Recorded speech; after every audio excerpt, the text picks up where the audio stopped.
Yes, thank you, Mr. Speaker. Let me talk a little bit about hypocrisy. You know, when the leader of the Conservative Party sat around the caucus, the Conservative government, back in the day, they actually had a deficit that was larger than, when you factor in inflation, than the deficit that is here today. That is the reality, Mr. Speaker, of the 2009 budget, where his leaders sat around it. Oh, how things have changed now that they're in opposition. The difference is that this government believes in Canadians and believes in investing in Canada's infrastructure and the people of Canada. Can the member indicate why it is that today's Conservative leader does not believe in supporting Canadians, does not believe in the need to expand trade opportunities for our businesses throughout the world? The honourable member for Chilliwack Hope. Of course, Mr. Speaker, yes, there was, after the world economic financial crisis, there was a big deficit. And the Conservatives got the budget back to balance by 2011.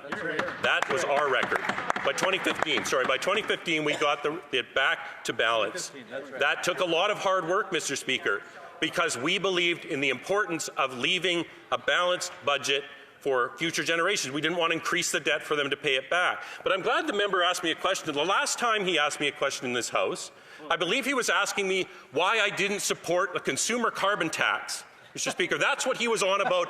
He asked that question to this side about 1,000 times.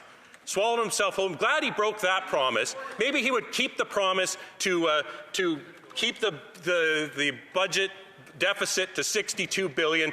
Big challenge that would be, but he couldn't even do that. $78 billion.